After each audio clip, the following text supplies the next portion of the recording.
یہ نکاح کی مجلس ہے. اب غور فرمائیے نکاح بہت بڑی خیر کے وجود میں آنے کا ذریعہ ہے. یہ جو نکاح ہے، نکاح سبحان اللہ ٹوٹے ہوئے دلوں کو جوڑنا، خیر میں ٹوٹے ہوئے دلوں کو جوڑا جاتا ہے، بچھڑے ہوئے کو ملایا جاتا ہے، جن میں دشمنیاں ان میں محبت پیدا کی جاتی ہے. بتائیے خیر والے لوگ وہ توڑ پیدا کرتے ہیں، جوڑ پیدا کرتے ہیں، اور نکاح جوڑ پیدا کرنے کا ایک بڑا ذریعہ ہے. تو نکاح خیر ہی خیر ہے. فرمائیے نکاح کیا ہے؟ خیر ہی خیر ہے. سبحان اللہ، برکتیں ہی برکتیں، رحمتیں ہی رحمتیں. نکاح میں ایک بڑا خیر کا سلسلہ اور انسانوں کو آپس میں جوڑنے کا سلسلہ. یہ صرف دو اجنبی جو پہلے اجنبی تھے نکاح کی برکت سے میاں بیوی بنے، صرف دو نہیں جڑتے، یہ دو انسان نہیں جڑے بلکہ دو گھرانے، دو خاندان، پھر آگے نسلوں کا آپس میں جوڑ پیدا ہوتا ہے.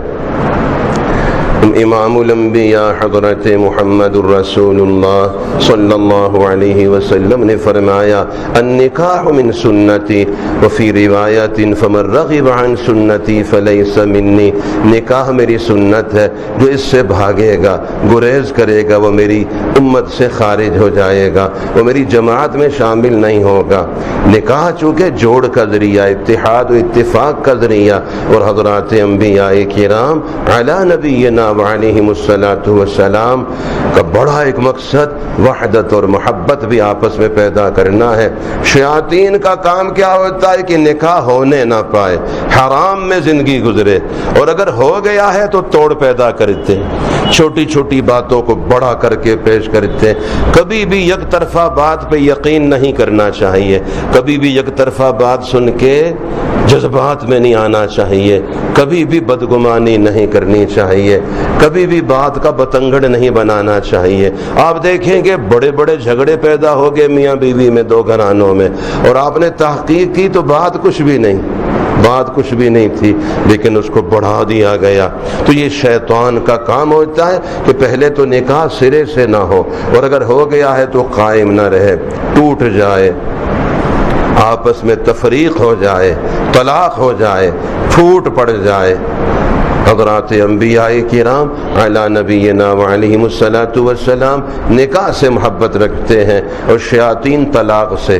طلاق اگرچہ جائز ہے، مجبوری کے وقت میں استعمال کر سکتے ہیں اس کو، لیکن اللہ تعالیٰ کے ہاں جائز ہو کر بھی ناپسندیدہ ہے، جائز ہو کر بھی ناپسندیدہ ہے. ابغض المباحات عند اللہ الطلاق ہے. جو چیز جائز ہے مگر پھر بھی اللہ تعالیٰ کو پسند نہیں، وہ طلاق ہے.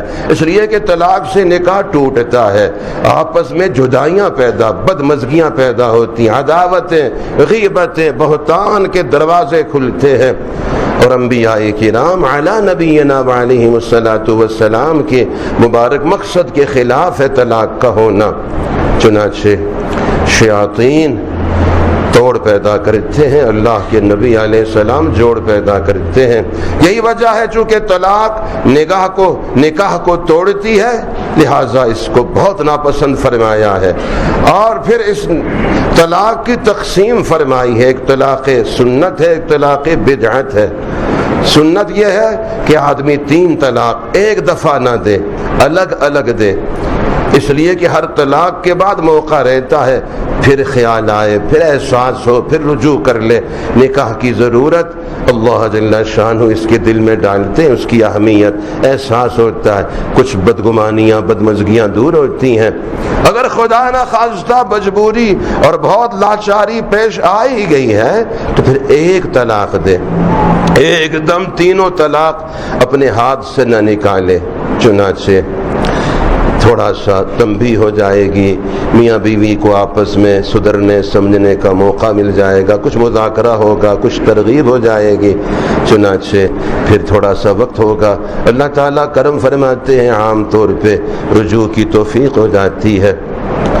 پھر بھی اگر کوئی بات نہیں بنی پھر ایک اور دے، ایک ایک کر کے، تینوں اکٹھی نہ دے. اور یہ